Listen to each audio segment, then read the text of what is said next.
Look, Dad, I'm not going to fall to pieces, and I don't need you to give me one of your little dad speeches where you say it's okay to be sad. Honey, I'm not going to give you a speech. You lost your friend. I'm sorry. And I will do whatever I can to try to help you get through it, okay? Thanks. I know we just have not been spending enough time together lately. Yeah, because you live on the other side of town. I know that, and I've been thinking about that.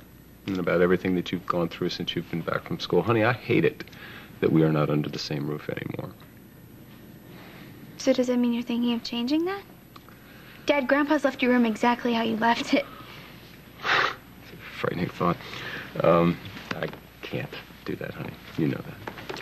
But what I've been thinking about is a home that would include all of my children. A place where you and James and Zach and this new baby could all be together. I mean, you know, Olivia's going to be a part of that. Even if she doesn't want to. I'm going to find a way to show her that with this new baby, there can be a home and there can be a family that can include her. You could help me with that. I have a confession to make. What? I know I talk about being grown up and everything, but the kid in me really, really wants you and Mom to be back together. Kind of selfish, huh? No, darling. It's just human. But your mom and I have unfortunately learned that we seem to be better at being friends than being married. But we still care very much about each other, and we always will. And we're always going to be family, because we have you and James. I know that, and I get it, but that doesn't change me from wanting things to be different. Yeah. Me too.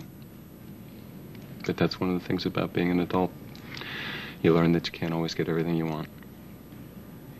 Dad, you might not get Olivia. Honey, I wish there were a way that I could explain to you why I have to give this a shot. You know, I have to follow through on this. For the baby's sake. And for Olivia. And... Take care of that for me, thanks. Well, then I guess I'll give it my best shot, too. Olivia, we were just talking about you. Would you like to join us? No, thanks. I just wanted to see how Lizzie was doing. I figured she'd be upset after what happened with... Oh, thank you, Olivia. Yeah, I've actually tried to get her out of the house, try to get her away from it for a little while.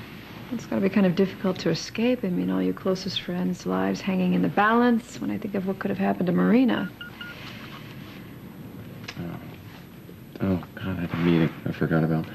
That's all right. I can postpone Oh, no, it. it's okay, Dad. I'll just go find Tammy. You sure? Yeah. Because it's not a big deal. I can.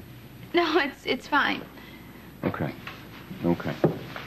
I love you, sweetheart. Love you, too. Everything's going to be okay. Okay. Okay, bye. Bye. So... must have come as quite a shock to find out that Ben was a murderer. Yeah, I think, I'll talk to Dad about that. Well, you know, it's kind of good to talk about things. It gets things out in the open. I think Tammy felt better about talking to me. Tammy? You talked to Tammy? Yeah, she was a little overwrought with everything that's happened. She couldn't figure out how Ben knew where Marina was. But what does that have to do with Tammy? Well, it seems that she and Remy were the only two people who knew that Shane and Marina had gone up to the cabin, and yet somehow Ben found out. Okay, well, what does it matter? Marina's okay now. And Ben is dead.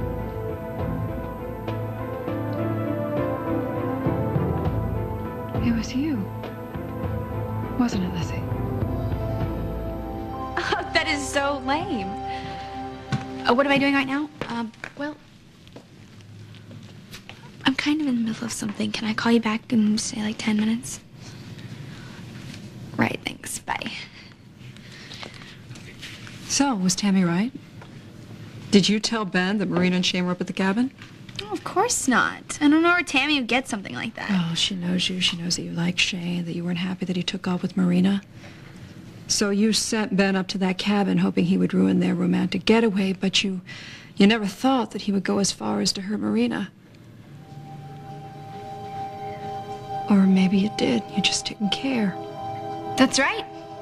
Everything that goes wrong in the world, it's my fault. The dollar drops, it's my fault. There's an earthquake in Peru. Just go ahead and blame it on Lizzie Spaulding. Are you denying it, Lizzie? If I call Frank Cooper right now and talk to him about my suspicions, and he looks at Ben Reed's phone records for that day, he won't find any calls between you and Ben, right, Lizzie? Why are you always picking on me? So do I call Frank or not, Lizzie? Go ahead, call him. I don't care. Okay, I will.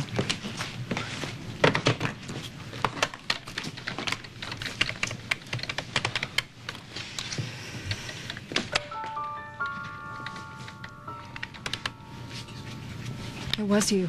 It's not what you think, okay? Ben was nice, all right? He was nearly killed. I didn't think that he would be the one that was dangerous, would you? He was still a murder suspect, Lizzie. I didn't know that. Oh. I didn't. All I know is he was pouring his heart out to me about how much he still loves Marina. And she loved him at one time, too, and he just wanted to talk to her. Did it ever occur to you just to call Marina to see if she wanted to see Ben? I mean, she was up there with another guy. But of course, it was a guy that you wanted for yourself, right? So consequences be damned. My therapist, Dr. Boudreau, says I'm not responsible for the way people think and feel. Yeah, but you are responsible for your own actions, Lizzie. And Marina's responsible for hers. What does that mean?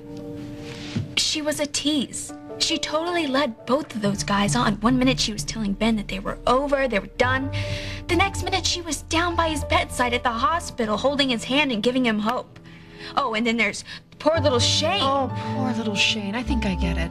You were protecting Shane and helping Ben and teaching Marina a lesson. None of this was your fault. Is there anything you won't do or say to get what you want, Lizzie? Oh, look who's talking. You trapped my dad by getting pregnant, okay? And you're probably gonna use this little revelation to turn him against me. Go ahead, Olivia. What are you waiting for? Go see if you can still get him. Sit down.